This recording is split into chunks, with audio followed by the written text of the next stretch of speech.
range, you're talking about 380 possible tortoises. And the problem I have is your surveys can't be more than 90 days old. And you have to make sure that you've got a location for those tortoises to be moved to. DNR will not move them unless you're getting ready to build, because they don't want to move them and then you wait a year before you move them and then you have to start all over again. That's correct. So do you, or have you worked on finding a location for these tortoises? Yes, that's one of the process that we've been going through. So the pending idea was something we had discussed with some of our vendors who work with the gopher tortoise historically throughout Georgia. We have not heard from them that DNR denied that.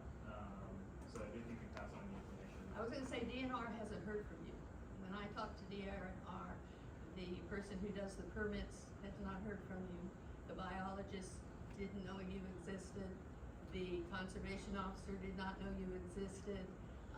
They were surprised you got a permit from Fish and Wild Game rather than coming to DNR for your survey. So you haven't contacted DNR. We do have email communication. You've talked to Jane with a communication with him, but I don't think he understands the scope that you were talking about right now. That's why he explained to me you need the 100% survey, but everything's got to fit together, and that's where I'm running into the problem with you not getting started till possibly 26. Is you've got so many things that have to be put together in a short period of time. And for us to do a special exception right now seems like a waste of time, because you're not going to be able to do anything for what, year, 2 years? That's roughly the time frame at this time. Yeah, so one of the things that we've been working on is, as I mentioned, we've been working with consultants on different routes that we can take. So we did float the pending idea, and we've been waiting to hear from the consultant as far as feedback from Georgia DNR on the viability of it due to the timeline of construction and keeping them penned in for that amount of time. Can't keep them pinned in. DNR's got a flat no on that. Okay, I appreciate that. The other options that we've been looking at is purchasing parcels around the site to move them to permanently. We've explored that. We've had some communication with, I believe it was James Hunt on it, as far as the viability of those parcels and seeing if they're suitable habitat. So that is still ongoing. And as you mentioned, we haven't done the full surveys yet. Those are fairly expensive to get done without a construction date solidified and the contract in place with Trigger Power. Until that is solidified, that's when that plan will really start rolling. But we are doing kind of our beginning due diligence to get that process in place and have a plan. So once all that falls into place, that can be executed. And because you have a very short time, also, they breed between April and July. They hatch out in October. So you've got a very short span, and that's why you're going to have to scope every hole. Yeah. And you're aware of the Yes. expenses going on. Yeah. Okay. Quick question, Dr. Kelly. You said it's about a 4 month, 3 to 4 month of their breeding time, but you only mentioned 1 month of actually hatching eggs. They say they start hatching out in October. So they start early. They start early, and the problem with that also is, they start you've got the eggs in the burrows. And from the research I've done, those burrows can go like 30 feet. That's sort of a shock. That's why you've got to use the scoping. So they've got to hunt for eggs. If they find eggs, there's a location where they can take those eggs to be hatched out and take care of. They start hatching out in October, November, but the tortoises don't necessarily leave the holes. Sometimes the little ones stay there because it's too cold or the situation. So again, the reason for scoping, to make sure they're gone before they go in and tear down these holes. Well, my next question is, what do the little ones do once they've hatched? Do they sort of make their own holes, or they live in they this? go do their own thing. They're basically self-sufficient. But, you know, it's a matter of, you can't go in and just bulldoze all these holes because you might be killing either hatchlings or the eggs are live. And so you're really cutting out a large period of the year, where you can go in and feel safe in going into these holes. And we are very familiar with that. If you guys are familiar with bat species, there are several that are protected at this point. And there are clear moratoriums in certain times of the year where you can't be going in and doing construction. So we're very familiar with working around timelines and protected species. Are the tortoises endangered or threatened? Threatened. They're They're threatened threatened. And also they are under state jurisdiction in Georgia. Yeah. They're under federal in Alabama and Louisiana. So, And I deal with them in Florida quite a bit as well.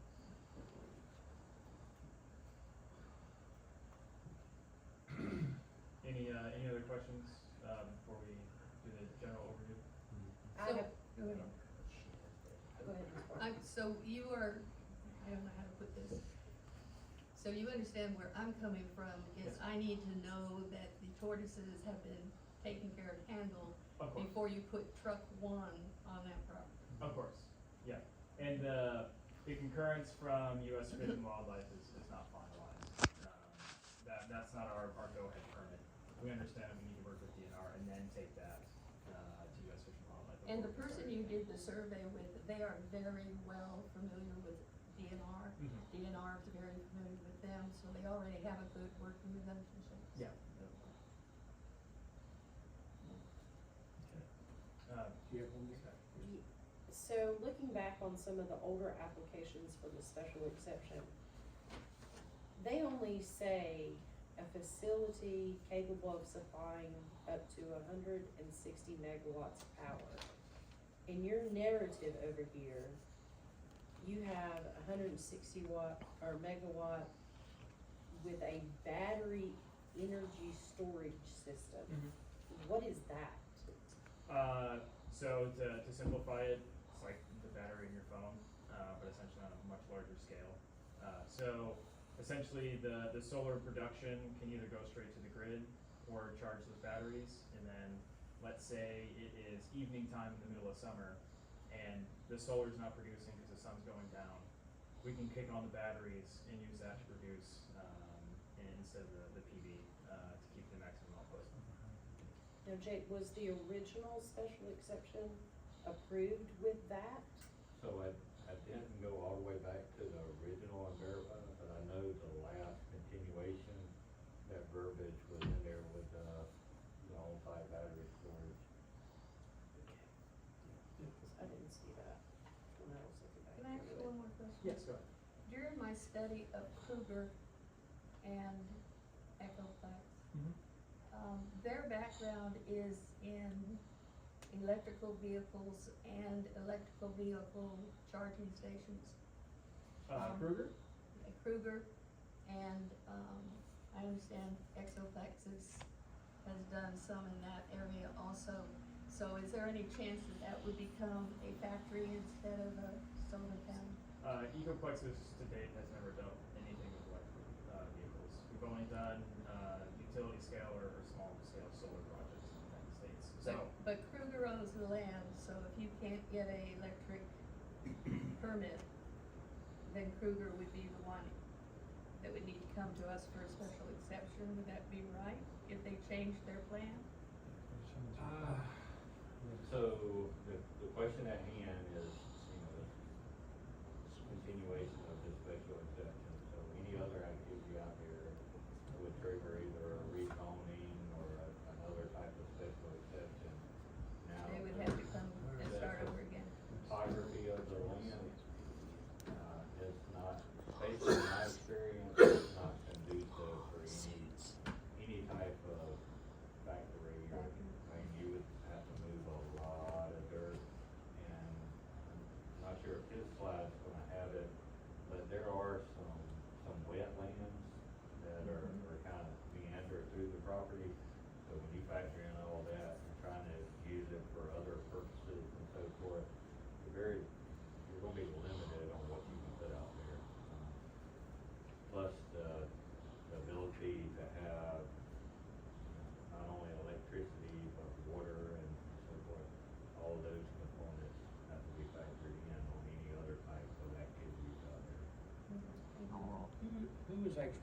requesting the special exception? Is it Ecoplexus? That's correct. Or you call it also Crawford Solar Power? That is the project entity. Okay, that's the name, okay. Yeah. All right. Any other questions before we get started? Do we, nothing against you, but do we need to sit through this? If you don't want to, I can skip straight to the special exemption permit section. It's only for you guys if you wanted to jog the memory on the general overview. But I'm happy to skip to pretty much the end, if that's what you would like. Approximately how long is the presentation? It's a few pages, I'll just highly summarize it. 10 minutes or less? Yeah, for sure. I'd say let's go, I mean, that's kind of our process to go through and listen and hash it all out before we go through the commissioners to get a final, so I think it'd be appropriate to go ahead and listen to your All whole the presentation. timber's been cut out there, am I correct? On that Yes. property? Yes, and that was. Years ago, I would say. 3 years, at least 3. Yeah, probably like 2 or 3, and that was done by. Because people moved when they started cutting the timber. I know people personally that left from out there, they didn't want to be where there was no trees. So there's 15 acres of open, and I don't know what the terms are looking for, but it's open country. I'm not associated with the term, but I just want you to know. Tortoise, pardon me. He would consider it important difference. All right. Man, So go we ahead, can get please. started, thank you. Yeah, small background on Ecoplexus, we're just a utility scale, solar, operator and project developer in the US. We've done over 80 projects across the US to date. We do have a large pipeline in the US, there are some overseas, Ecoplexus entities in Japan, and we've done stuff, in Latin America, specifically, Mexico as well. And we do, operate and maintain, quite a large number of projects, as well, mainly, in California and North Carolina, where our headquarters is, as well as Minnesota. Project history, this is, we've already went over this. Kruger submitted the permit in 2017. We purchased the project from Kruger in 2020. We were here 2 years ago in 22. Here we go today. Brief overview of the project again. We can go ahead and skip past this. Facility location, you guys are also familiar with this. For your reference, these blue lines right here are some of the wetlands that were mentioned previously. Some of the benefits of the project to the county. If you guys want me to go into any details of these, I can. If not, I'll go ahead and move on. We'll go back real quick. Yeah. Now, is this gonna be on the Georgia Power Grid? Yes. So is that going to in turn be local, or is it just gonna go on the grid, and is it gonna cut any kind of electrical costs for Georgia Power residents? As far as cost to Georgia Power residents, that is through Georgia Power, in the PUC. I think there was a question earlier about if this needs to go to the Public Service Commission. Part of the procurement process that we're currently in with Georgia Power, they've already went to the PUC and got it approved, so essentially, we sign a contract with Georgia Power, we don't need any more approvals, from the state or the utility. How much of Crawford County is Georgia Power? No. Just the city? The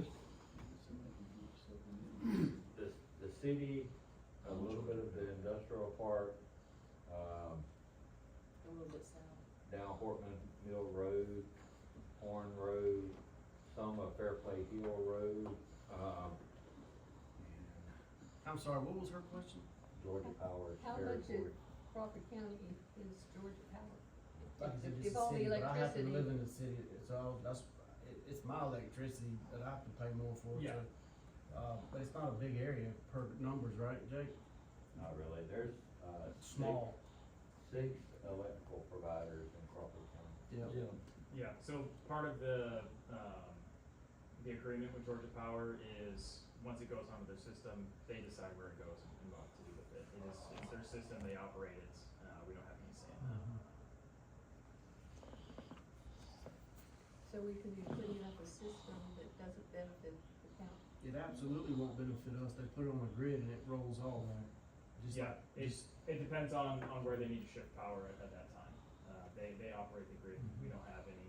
and what's crazy about it is it doesn't matter how much megawatts they put on that grid, they can sell that power from that solar panel farm from Crawford County to a company in Florida, and it's just a matter of moving numbers around, that's how that works. It's not that power, it's just going onto a total grid, Paperwork.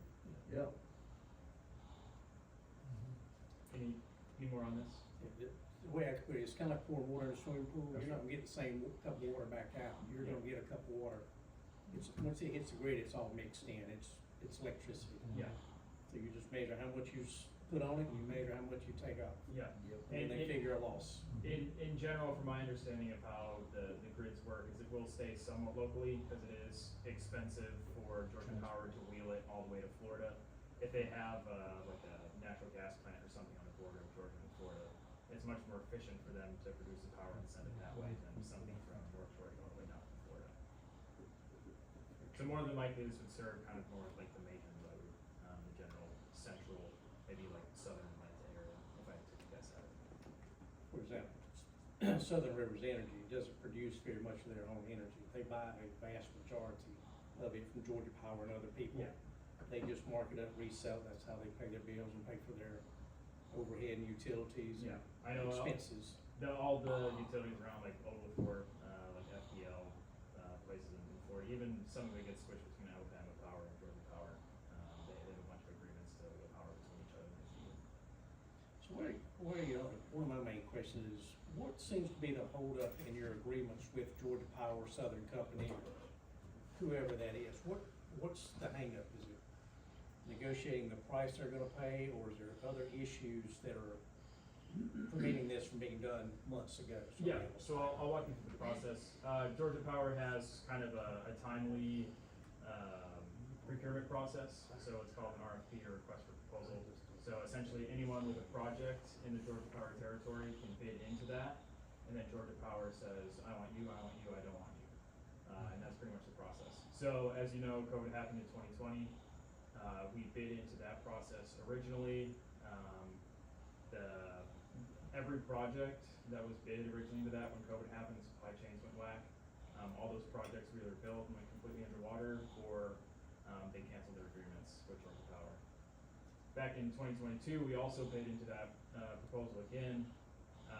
Again, supply chains were still dynamic and volatile. We had to withdraw from that because the price that was bid versus during the time it was built did not make any sense anymore. And no other project was procured during that time frame either. So Georgia Power has not procured projects in quite a few years due to pricing. So they've came out with another procurement process that's going on right now, and they're looking at significantly more megawatts. It's a little over 2,000 megawatts of worth of projects that they're looking for. So this 160 would fit into that puzzle. That's what we're looking for. Supply chains are more understandable and a little more stable now, so we do have some more confidence. As you guys are probably aware, the Biden administration passed a tariff on modules and other materials from Asian countries. Just throwing a little bit of kink in things, but Georgia Power has been amenable to that, working through that process now. So the issue is it's mainly been supply chain in Georgia Power, because the thing is our prices go way up. Georgia Power says, I don't wanna pay for that. That's not a good price, so they're not gonna do that.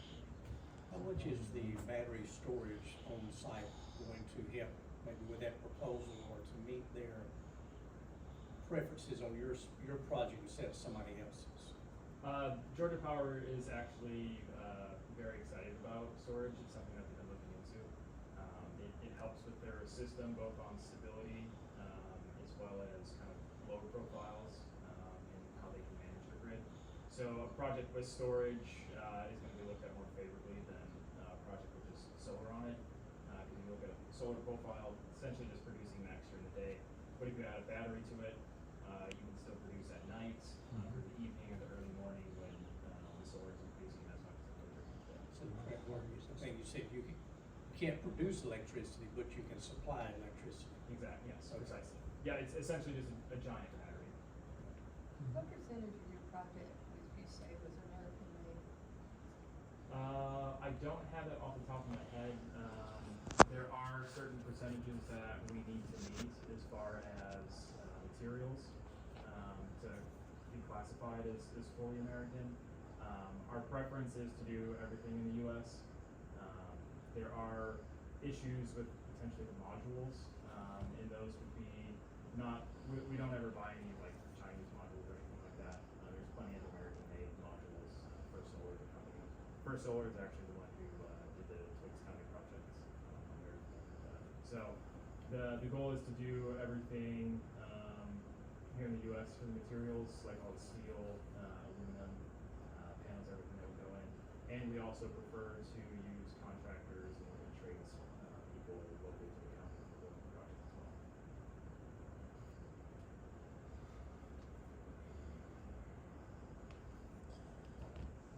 Environmental sustainability.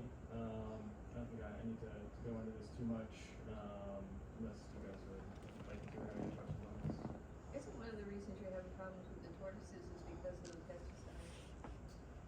So one of the properties that we did look at potentially purchasing, there was some sort of pesticide used on it disorderly, so the habitat was not suitable for the gopher tortoise.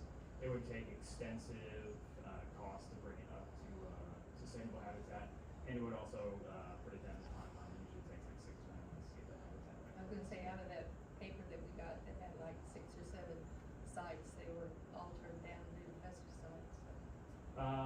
I know there's 2 parcels that we've looked at, but they're under the same landowner. One was to the east and one was to the south. I think one's in Taylor County. Taylor County. That's to the east? Taylor to the east? I Yes. think you're referring to Christian property. Yeah, to the south. Yeah, so, there's another larger tract that sits just south of this. You know, I think in the report, one of them was referenced as being a potential site. Wasn't that the one right next to the piece of property? So it is, it's kind of this large tract down here where you see some of this clearing. It's like a 2,000 acre tract just in the south.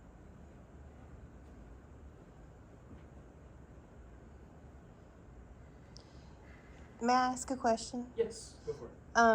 You've had several lawsuits related to herbicide usage in your developments. Can you speak to that?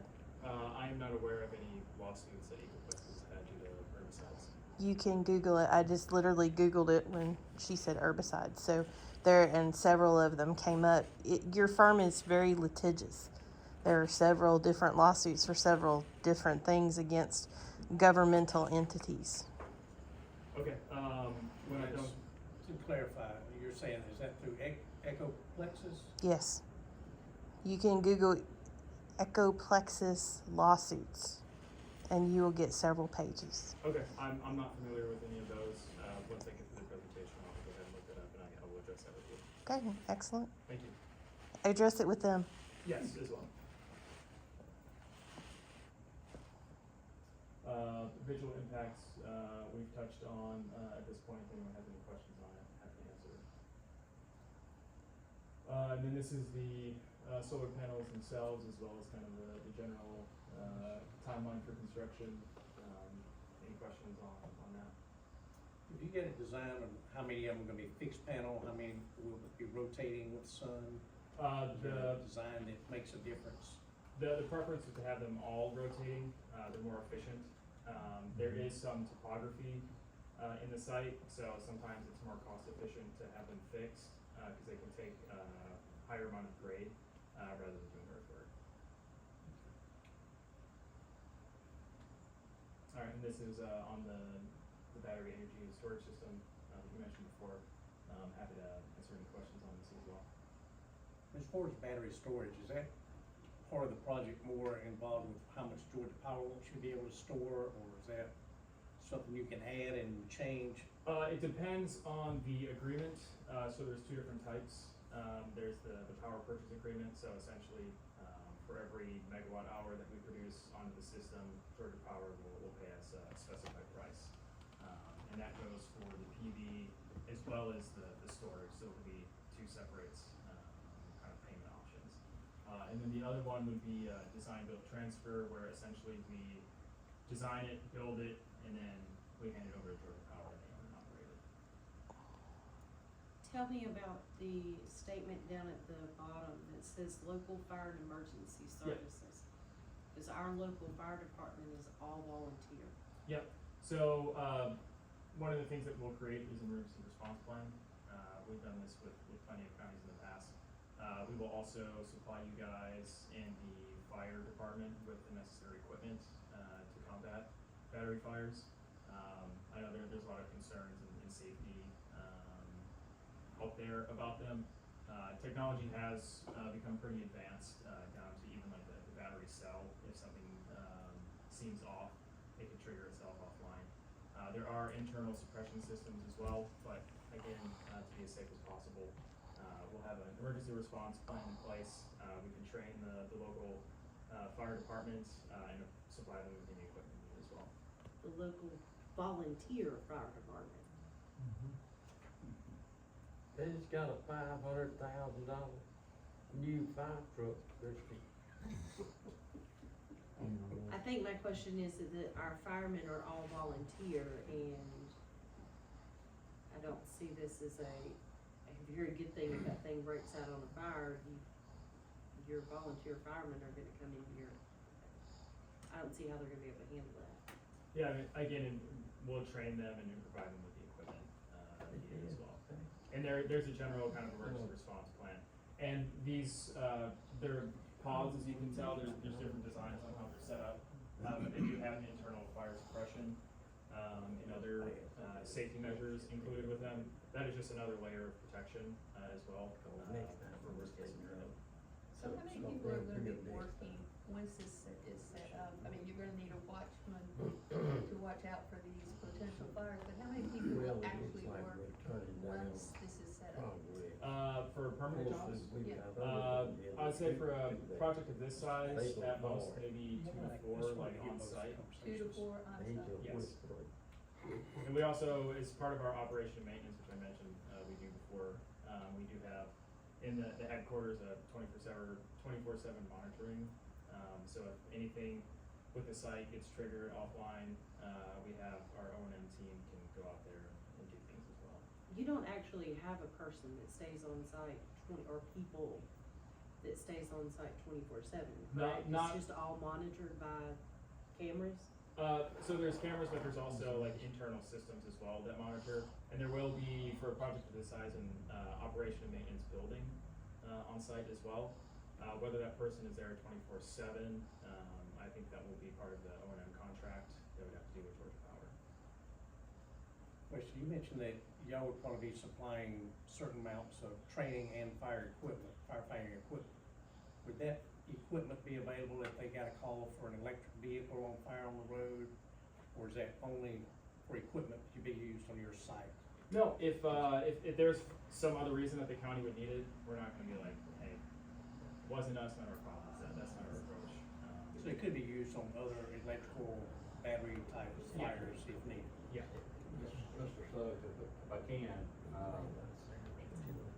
as most of you are aware, I do volunteer with the fire department, so I can give you a little bit of insight on the training that takes place, not only on facilities like these, but electric vehicles.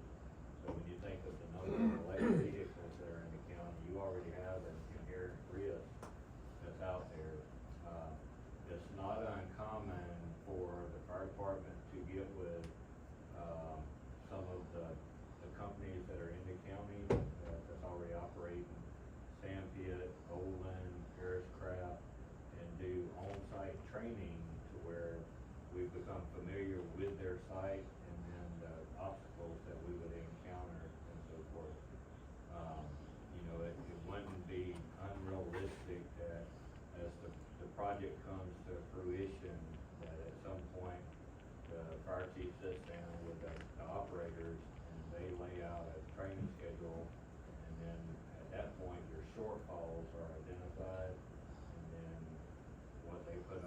table, or what, they have to come back and, fire department has to come back and ask the county to, make up the difference. One of the previous gentlemen that I spoke with, Mr. Tim Conway, very early on in this project, that was something that we spent half a day discussing, that, hey, if there's an issue out there, you don't have a paid fire department where these guys and gals sit around and train all day, every day. You're gonna have people getting up out of bed at 3 o'clock in the morning and responding to the needs, so how do we ensure that they get to go home? And Mr. Conway at that time, he emphasized that, those measures would be addressed before it became operational. So your concerns are valid. But I think from the fire department, they are notorious for going in, seeing what they need, and then adapting, ensuring. And then I like the question about, any kind of equipment that's provided, can it be a true community resource, not just an Ecoplexus resource that, that part of the county, I don't believe there's a fire station within 5 miles. So, it may be something that's feasible that at the access point, a fire station be erected, and then, an apparatus put in it with the chemical suppression. If I'm not mistaken, it's pretty much gonna be a chemical that's utilized. Those are the most common batteries today, like Tesla, for example, but technology has been advancing pretty quickly within that. So there's air to iron batteries now, so we can harsh chemicals like ion something, but yes, those harsh chemical fires that water doesn't put out. Jake, when you talk, I'm sorry. When you talked to Mr. Kim Conway, how long ago was that? 6 years. I think he was involved in the first continuation. He was part of Kruger, correct? Yeah.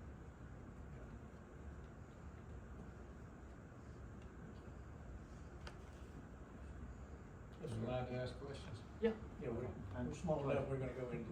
Oh, no, that's what I wanted to know, because as a former firefighter, that was, you were answering a lot of questions. Mm-hmm. Are the batteries staged in one building? Yes, in one central location. About, what's the approximate size of that? As far as like footprint, Yes, square footage, footprint, 40 by 60, what? Because it sounds like what you're telling me is it's a hybrid system. Yeah. It's gonna store and then go Yeah. out. So Yes, it's sir. not, yeah, okay, that's what I Yeah. wanted to know. I don't have that off the top of my head. But it is a centralized location. Yes. Is that footprint gonna be in the center of the property, one end of the property, the way it's staged? So if you see that our POI is right here, and I'll get out of the way for a minute. Okay, Typically, the storage system is very close to the POI, where there's an access road and easy access to it. and that's Carl Sutton Road where the POI is? This is Carl Sutton Road right here. Okay. Yeah, so the It's access. Causey Road. Oh, you Causey Road, my bad. Causey, okay. And then, so this is the main access point, and then the POI is down here on the southwest part of the site. About how many yards would that be? I don't have internet access, I can look it up for you. And then I can also get with engineering, and they can give me the CAD drawing to let you know. I was just wondering how long it would take firefighting. Another thing that you were talking about is, a fire or a volunteer station over there. Isn't there one off of Carl Sutton, going back towards Pottery Road? So. you have Isn't there one down there on the left? You have one on Pottery, Okay, you have one up on 80. okay, but what's the closest to the POI there? It would be out of the city. The one right here, Okay, so you said about 5 miles? easily. Not the Okay. one on Running Deer? Not Running Deer, but on the opposite side. What's the one that sits on 80? Yeah, that's, 80 is probably 7 miles. Okay, You travel all the way up Causey to where it intersects with 80, turn right and go down, what would you say, Frank, maybe 3 miles? Oh, no, not that far. Yeah. No. okay. So then the next question is, so we don't know the footprint, we do know that it's staged in one location, the Yes, sir. storage. Okay, then you're gonna have fire suppression set up, is that gonna be zoned? Is everything gonna be stacked together where you have more flame, et cetera, and fire? Because as you were talking about, water and batteries just don't mix. Yeah. It's like water and magnesium, it's explosive. Yeah, so the fire suppression system will be encased internally with the actual battery system itself. They're not Okay. fully exposed. Okay, because that's ABC, that's dry powder. Yeah, yeah. So you eliminate the fire triangle that way. Yeah, that is the first line of defense and usually good enough, but we Okay. do the additional, training the fire department, giving them additional equipment as another layer, in case that also fails. What kind of equipment will you provide to the fire department? Depends on what they need, typically. Because we know it's gonna be ABC, we know it's gonna be dry powder. Yeah, so, what we'll do is we'll get with them, on what equipment they have versus what they'll need to actually deal with it. Okay, certification requirements yearly, annually? That's. Because we got, is that lady mentioned right there, volunteers? You got Bubba or Larry, Daryl, and they walk in there and they're not certified, Yeah, and there's a problem. yeah, It's like playing with a grenade, Mr. Grenade is not friendly. yeah. So, okay, that's what I wanted to know, because, how are we gonna, as far as staging, as far Yeah. as training, et cetera, dealing with volunteers? Yep, yeah, no, it's a So- great question, we get it all the time when it comes to Okay. batteries. They're Well, and very I'm new. glad, because like Yeah. I said, just being an outsider looking in. Yeah, And of that's what I course. was looking at, distance from fire station to point of entry, and then point of entry, how far is it from there, and what? Yeah, Y'all are gonna have the terrain set up where it's gonna be easy terrain to traverse? yep, it'll be the main access point, Okay. into the site, so, we'll need to level it, as you mentioned before, there's a massive transform that needs to come in. It doesn't need to be a paved road, but it needs to be upgraded enough, so you're not gonna be driving up a mountain to get to it. It'll be just like a dirt or gravel road that's been leveled to get in there. And to me, it would need to be gravel, because let's say worst case scenario, middle of the night, and it's raining cats and dogs. Yeah, Then all hell breaks loose, because once again, you're playing also with water then yeah. on acid. Mhm. Is it gonna be, what kind of, configuration on the batteries? Were you talking about, I was hearing something, is it gonna be gel, is it gonna be liquid, or, That we're On still storage. working on. The provider that we historically have used is Tesla. Okay. They're one of the biggest manufacturers in the US, but, there's Okay. been a lot of, additional, companies moving into the US doing battery manufacturers as EVs become more popular. So our options are open. And when we get the contract in place and finalize everything, that'll be part of the emergency response and you plan. were saying basically, it's like with the federal government, like Buy American Act, where you get a certain percentage, where you have to buy from American companies. Yeah. Not assembled in America. Correct. From foreign sources. Yeah, correct. Okay, and you said you'd have glass panels on your solar also, not plastic? Correct, yeah. Okay, and you taking into consideration hail, so, okay. Yeah, and that has been a problem historically with older sites, as natural disasters become more prevalent. So a lot of panel manufacturers are putting thicker glass, and more, Structural absorbent. Yeah, integrity. yeah, exactly. Cause they're the ones that have to deal with the insurance claims on it at the end of the day. But I was very concerned about point of entry, and like I said, Yeah. traversing that in a vehicle. Yep. Okay. Yep. Well, and- sorry and- about that. No, feel free to interrupt me with, whatever questions you have, and I can get with you after, on some of the additional Well, details as well. I would, that information Yeah, needs to be. yeah, I'll provided share it to with the me. group, yeah, So, and I thank you. yeah, I think one of the things, and correct me if I'm wrong in any way, but battery technology is changing almost daily. There's now so many people needing batteries for EVs that the technology is changing, what they're using for the battery storage, the density is changing. But also, what I have read about these storage units, because I've looked at battery storage for a hydroelectric system, for example, but a lot of those batteries are set a certain distance apart because you want to have a firefighting opportunity between them. You don't want one catching on fire, Yeah. catching them all on fire. So there's some parameters that even part of the insurance company is going to require you to separate them by so many feet Yeah, for and their own safety. and FERC, the Federal Electricity Reliability Council, also has rules, around that as well. So it's, the battery storage system that we put in, it's much more strict even than like EV vehicles.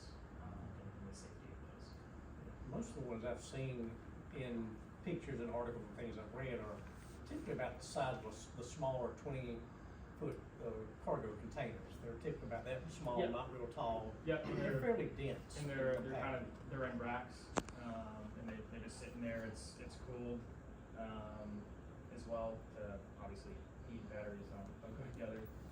And then everything in that system also has a safety mechanism as well. Any other quick questions before we move on? Thank you. Okay. Yep. Mr. Miller? Yeah, Melvin sort of addressed, my question as to the size of the building. Is it gonna be so large that it would, our volunteer fire department just wouldn't be able to handle, some disaster if it happens there? No, and that'll be part of the emergency response plan, to make sure that the size of it can be taken care of. You can't build, you can't stack them on top of each other. It needs to be in a centralized location. And there are requirements for distance between them, so if hypothetically one catches on fire, it's not the entire storage system going up. Yes, sir. And when we're talking about that also, the thing that I'm always concerned about is runoff, because you got hazardous materials. So is there a collection area around it? Yep, that would be part of the stormwater and erosion control plan. Okay, so in other words, it can be captured. Yeah. I look at POL, spills Yeah. on that. What Yeah. do you mitigate with POL? What do you mitigate with batteries? Yeah, exactly. You don't want it So- leaching into the groundwater and other things like that. Thank you. Yeah, of course. Mr. Chairman, you have one more question before we move on? Do you have a question? I was just curious, the zoning for this, is it industrial? Is it what now? What is the zoning, I apologize, the zoning code, Currently, yep. What was it? Who form was it gonna be? well, it's RAG, there's some of them, yeah, R1AG, RAG. And then so does the new, changes to the land use book with respects to accessory buildings, does that impact the building that he's talking about?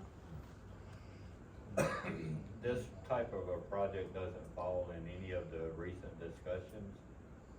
This actually falls up under a utility project, which is available in all zoning districts. So there's no rezoning that's taking place. This is just strictly a special exception. So the RAG, R1AG terminology stays, and accessory buildings are allowed. And, you know, in this case, I don't think that would be considered an accessory building as part of the principal Principal use. operations. Thank you. All right. And then jobs, as we briefly mentioned, there will be around peak 180, and that's just during the construction time. But then after the project is complete, maybe just a couple permanent ones. Yeah, I was gonna say you could put 65 That is during a single day during construction. during construction. Yes, during construction. How much do those jobs pay? It will be dependent on, the technical term, the prevailing wage of the state or the county. DBA, they Yep. expect that. Mm-hmm. Alright, and then this is the request for extension, so you guys have some of the history, some of the stuff that we've been working on since the last, extension. Been doing more on the stormwater and erosion control design, doing additional surveys, some geotechnical and Alta surveys, and then, working with, our contractor in DNR on the Copper tortoise mitigation plan, and then some of the other issues that we run into on the PPA negotiations, with, Copper Power, is obviously the COVID-related supply chain, price increases and Georgia Power not wanting to pay, for that, and waiting. And then also, we did have to move our queue position, so that's how Georgia Power studies the project. They have a process where you can only be in the queue for so long, and then you either have to start construction or get kicked out. As you guys know, we didn't have a contract in place, so it's kind of difficult to build a project, without an off-taker at the end, so we had to restart the process as well. How long is the queue usually? 18 months, and we got into that, it was 12 or 14 months ago. So we're almost done with the process again, everything will be complete, by the time we get into construction planned, around later next year, early 26. You gotta get rid of those girls. Yeah. Not get rid of them, take care of them. Get moved in, Yes, and then get built again before you have to move them again. yeah. Okay, and then this is my contact information, that's my email, personal number, so if you guys have additional questions or anything, feel free to reach out to me. Text me, call me, email me, whatever works best for you. Okay. Other questions from the board? I do have one more question. Do we know when the battery part was added to the special exception, request? Because from what I can see, it's not in here and I can't find 2020. In my paperwork here, I can't find the copy of the 2020 where it was granted.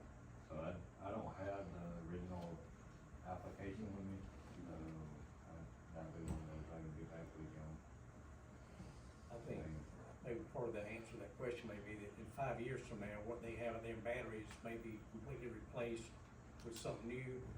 Battery technology is really changing so rapid and quickly, and most of it in a positive direction. So they make them safer, better, more dense. So like I said, that's gonna probably be something that changes all along. And I do know that with the more and more solar fields they put in, the more and more unstable your grid would become if they don't go with battery storage. So they're using the battery storage to be much more stable grid. So when a big cloud comes over, a rainstorm comes over, 160 megawatt output, it goes from 160 megawatts to only a third to 20 or 30 megawatts output during a rainstorm. That's a huge drain on their systems. The batteries would just offset that in most cases. It's gonna put out the same amount, the batteries would kick in, rainstorm goes away, they go back to solar production. So Yeah, that's, and it's also like the evening, let's say like 6 o'clock when people are getting home from work. Solar production is ramping down, and people are getting home, they're cooking, they're turning their AC on, charging appliances, whatever it may be, so you use the battery storage to make up for the lack of production from the PV. Mr. Keller? I got a question. It's for Jake. Jake, when they originally proposed this, was there any of the surrounding community against this? So the original application, I wasn't with the county at that point. I think was Brian. No, I was in when the original application came in, and there was no opposition. Is that still the case? Nobody. Well, they went down and cut all the timber. They just quoted this timber, except for the source. there's no letters Yeah, of right. objection. We've got a very small audience, so that's kind of a representation. There's not a major issue with it. Moving right I along. think there's some concerns, but not, a lot of communities are, I see a lot of things that go on in discussions of community, and I'm going, that's not even close to true, but once you say it enough times, people start thinking it's true. Yeah, I've heard With some, solar systems. I've heard some pretty interesting things. When you say it enough, somebody will. Why has it been such a lack of, I mean, I know you say COVID and this and that, but this goes back to 2017. Yeah, Why is there such a lack of movement? So Kruger is what we classify as a development flip shop. So they will get a project going, sell it to someone who can actually construct on it. So that is where we came in 2020, right as COVID hit. So COVID put a big damper on things for 2-3 years. It also put a big damper on Georgia Power as well in procuring projects and building out the plans that they have, which they have not met their goals. So they are ramping back up to procure more projects to make up for lost time essentially. So we're currently working with them through that process, and there is no other off-take route essentially besides Georgia Power through the power purchase agreement. I think so we all kind of understand some of the things that go on with giving them contracts is, you take Plant Vogel, just came online finally after how many years? 5 years ago, they probably would not have wanted any solar projects because they were gonna have Plant Vogel online. Now they're finally getting it online, and now that they've got it online, they realize they're short on electricity still. They need more power generation, so now they're starting to turn back to the solar projects as Yeah. supplementing what all this extra electricity is. And even though people think it has to do with electric vehicles, it has nothing to do with electric vehicles. Yeah, so We're all using more electricity and all the more electronics we have. to put kind of a general idea, let's say in 2019, it was $20 to build one of these and invest it for the power would pay. 2020, when supply chains went crazy, you were looking at 2 to 3 extra costs. So Georgia Power, instead of having to pay $20, you're like, why would I pay 50 or 60 for something when I can just wait a few years? That makes You're saying pay 50 or 60 for what? I'm just using like a general like term. Okay, yeah. Same time you're saying that, Taylor County, Georgia Power built solar fields bigger than this during that time. So those contracts are already in place. So if we contract with Georgia Power, it will probably be at the beginning, at the end of this year or early next. So then this project would go into construction, let's say the end of 26, and then get completed maybe late 27 or something like that. So those contracts had already been taken care of and handled. Equipment had already been ordered and whatnot before COVID really threw a curveball at this. So if we extended this for 2 more years, it's gonna have to be extended another 2? No, because once construction starts, then it'll go. Well, should we, Jake, do we have the option for 1 year? So, I kinda kicked it back and forth of just doing a 12-month, but based on my understanding of the process that needs to take place, they're gonna need more than 12 months to know if it's a go or not. That's why the recommendation was for 24 months, because if it doesn't happen, if they don't know at the end of that 24 months, it's probably not gonna happen. And for whatever reason, there's something that is making this not a viable site or a profitable site, whether it's Georgia Power not wanting to link into it, or, Ecoplexus not wanting to put the investment that's gonna be needed with the rate that it's gonna generate, the numbers just ain't gonna work. So that's where, initially I looked at just doing another 12 months because of the number of continuations that's already been approved. But, 24 months I think is a realistic timeline to get them to complete their processes, go through, get their agreement in place with Georgia Power, and then conduct all the necessary site work or site plans that's going to need to be done, and then address the inhabitants of the property that. Can I make a suggestion? Can I ask a question? Absolutely, you make. Can we go, and here's the deal with this, I'm talking for myself, they've already stripped the land, they've already made the trees go away. It's kind of a shame to waste that part of this anyway. Can we go with a 12-month, and at 12, 10, 11 months, whatever, y'all come back and tell the progress of this at 10 or 12, or 11 months, whatever it is, before it runs out, come back to us and see what the progress is, see if some of the concerns of the tortoises and other things have been met, and go from there. Is that an option? The tortoises will not be moved until they have a date of construction, because DNR does not want to move the tortoises and then something happens and they don't build. I understand that, but there's still be progress made in y'all's side of this, correct? Yeah, and we should have greater clarity with Georgia Power at that point, if their schedule stays online.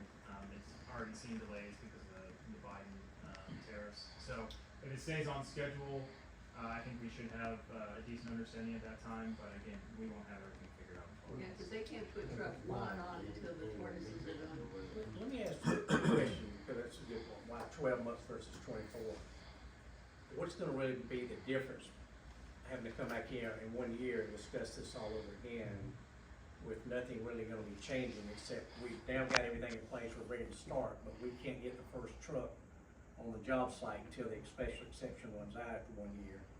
I think it would be kind of a waste of our time in the Yeah, counties to come back and do this all over again, to hash out the same thing that frankly, nothing's really gonna change that I can see. I mean, I see where you're coming from, but does it really have a valid change? Because I know they're dealing with government regulations, contracts where you've got a profit margin break even, and here is a very small number when you're only getting paid 2.5, 3 cents a kilowatt hour.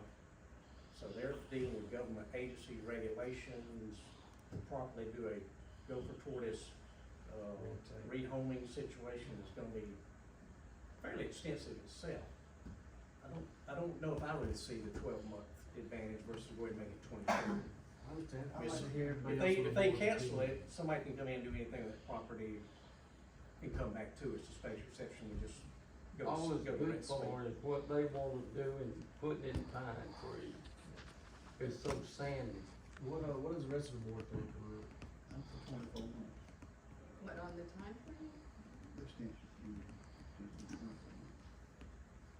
I would agree to 24 months as long as we made an addendum that they give us an update on the status of the tortoises and their plan of actually starting construction. Because I think we need to be kept informed of what's going on, because we're sort of getting on blank check again for 2 years. That's right. And nothing's been done for the past 6 years. That's the only reason I said 12 months. Yeah. But I But- understand both sides of this, okay? And see, the problem with the tourists is nothing's gonna be done with them other than finding a new location as a plan to move.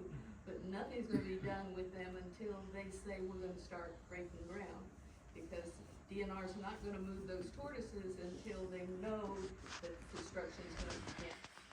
Yeah, we have a 90-day window, to get. Yeah, they gotta they gotta know where those tourists are going, and then they've got 90 days to get them gone, or they have to do all that survey all over again and all that expense, so, you know. Christian, what do you- Can I ask one question that hasn't been brought up, and I don't know, well, only one. I have seen the contract that Kruger had with the Development Authority, so I know what's in that contract. My question is, who's financing this project? And is it backed up with a bond or something by the Development Authority? Is the county obligated in any way with this project financially? No, So who's financing this project? Ecoplexus is. I just know the contract, certain amount of money is going to be paid to the Development Authority once this project gets built. It starts being built once a year, so I was just wondering how that fits in. Yeah, no, Ecoplexus, I mean, we fund the entire project, the capital expense, all comes out of us. So the Development Authority doesn't have to have a bond backing you up or? No, I don't believe so. I can, reread through that agreement to make sure, but, as far as any expenses to actually construct the site, that's really on us. Okay.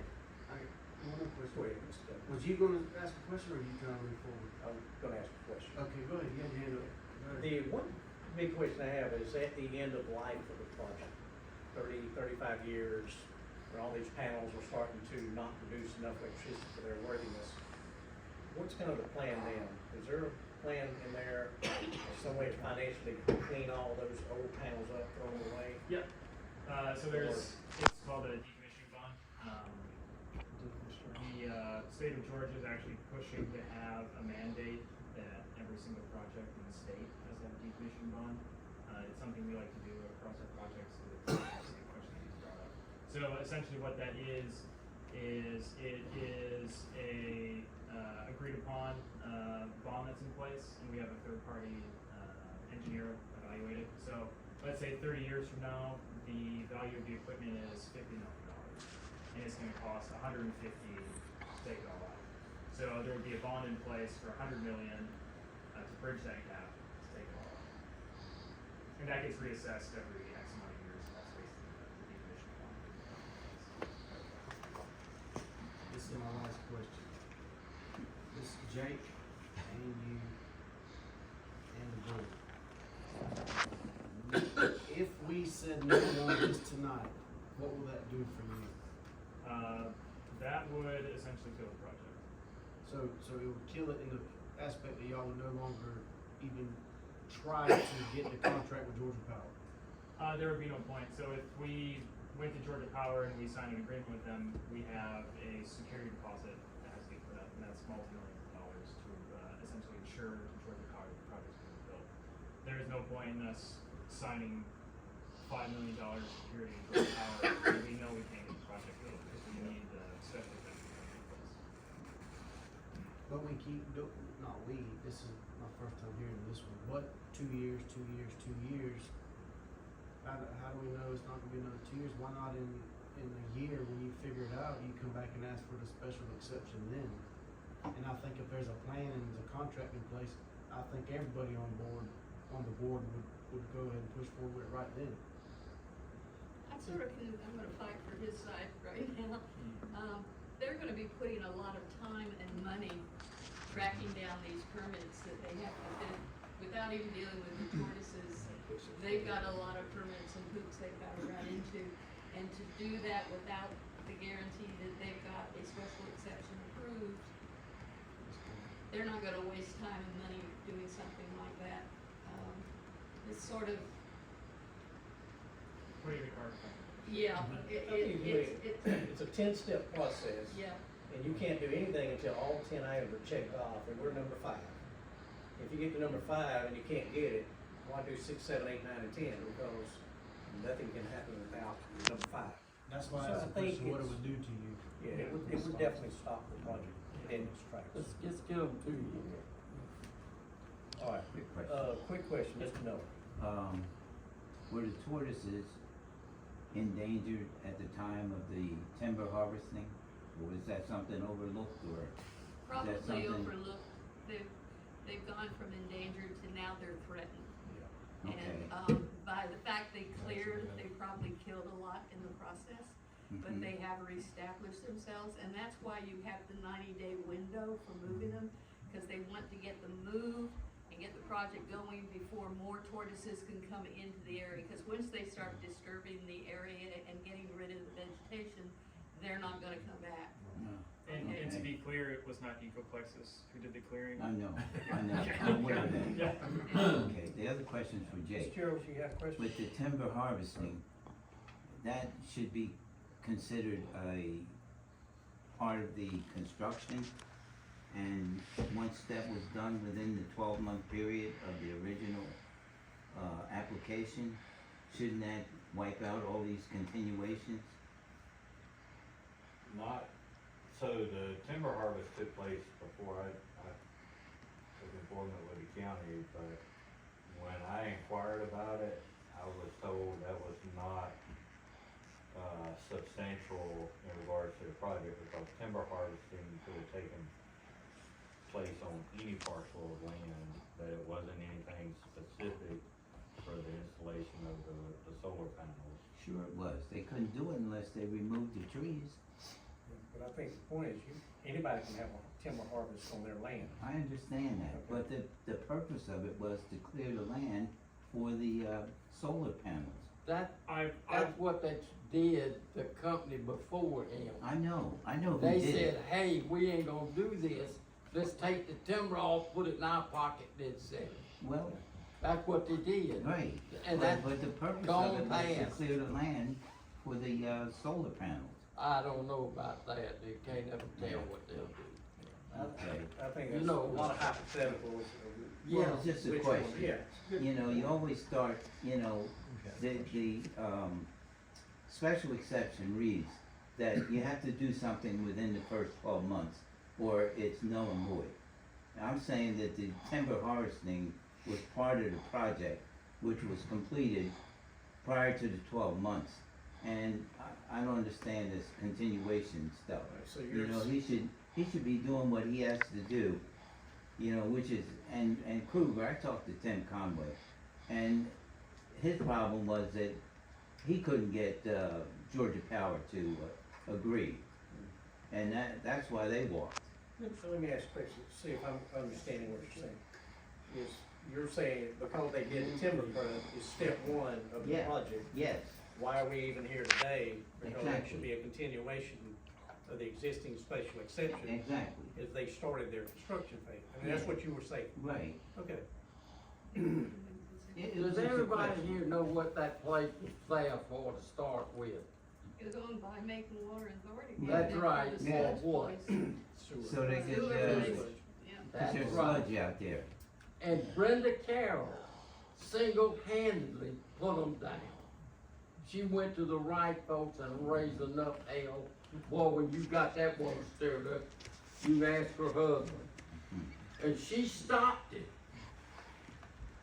Yeah. And that's the reason it's like it is now. Ms. Carroll. A process question. So if you approve this tonight and they do everything they need to do, do they come back here or do they go on to the Board of Commissioners? Board of Commissioners. Yeah, they don't, that's what I was thinking. They don't have to come back here and prove all the different things you guys are talking about and all the stipulations you're discussing.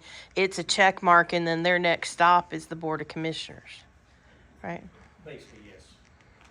I mean, there's a process that if there are certain things they have to do and they don't do them, then almost anybody can stop the process through legal.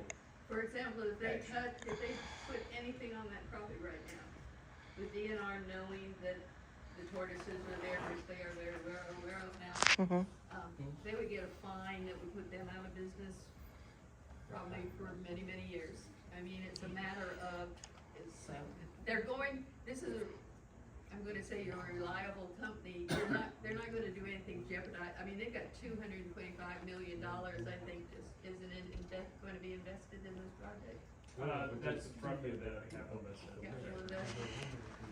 So how, from a process perspective, how do you get what you want from him? Because you've asked him for multiple things. How do you guys get that information back? Do you provide it quarterly, monthly, All what? information has to be submitted. I think we still need to get like the actual building permit. So that's not what I'm talking about, Sunshine. What I'm talking about is these guys have asked you to give them status updates on where you are, right? They're saying you haven't done anything in 7 years.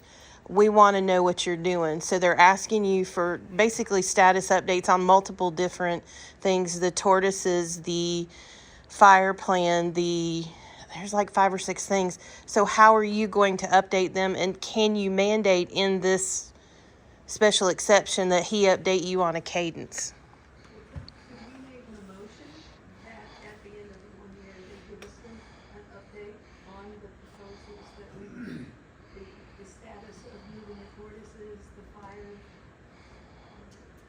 all the things you requested, can we put that as a motion into this special exception? Power. So, Power. let me jump in here, cause we're getting kind of far stretched in duties and responsibilities and so forth. So in regards to anything to do with the turtles or so forth, that's all DNR. Planning and zoning, this board, we don't have nothing to do with that, we don't have a dog in that hunt per se. So the company will have to adhere to all state and federal regulations pertaining to that. So, you know, any stipulations and so forth as far as status updates and so forth, that's just a courtesy that, hey, they're letting the county know. Moving forward with the project, they have to adhere to the state guidelines and federal guidelines. So there won't be any attachment from a local level or, hey, you know, the turtles have to be relocated. In regards to the fire suppression and so forth, all of that comes into play when the CO is issued for the project. The fire department has to sign off. That's not only gonna be from the local level, but fire marshal, the state fire marshal is gonna require that the fire chief sign off on it, and So if there's deficiencies in the fire suppression capabilities, obviously the fire chief isn't gonna give his approval to the site until any kind of shortfalls are addressed, and that's where Ecoplexus is gonna, step up on that. So, to go back to the original question, the special exception, continuation of it, the project is the same, there's not, I will double check on when did the battery storage come into the picture, but I do know the one in 2022, when it was presented, that it was addressed, and whether it was in the 2020 or the original application, I'll go back and see.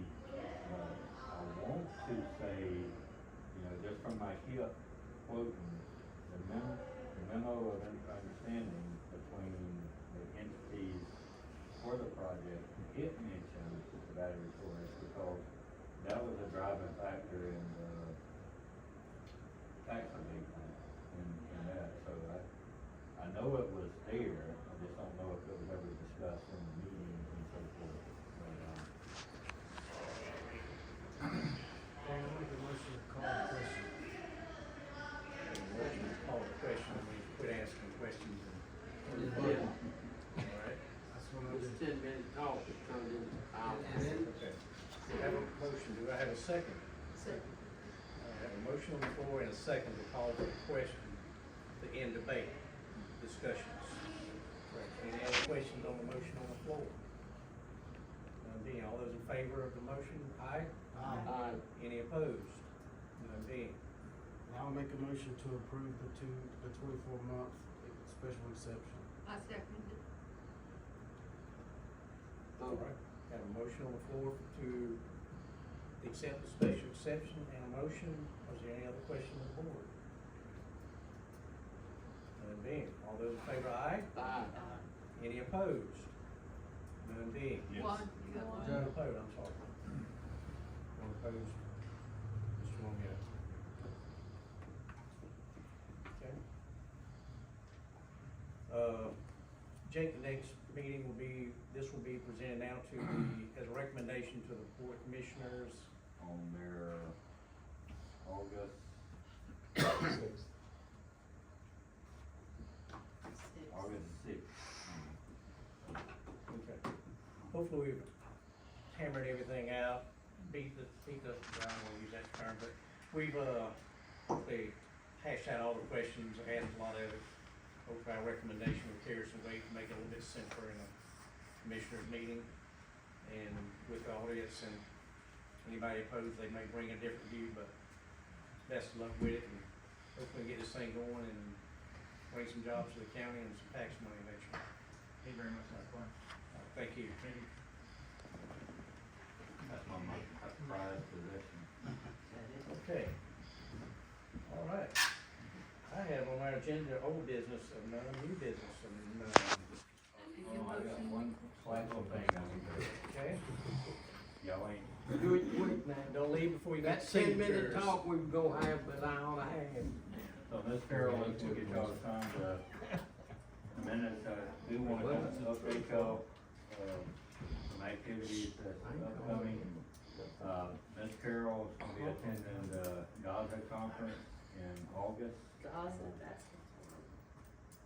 Georgia Association of Zoning Administrators, really pushing to get her,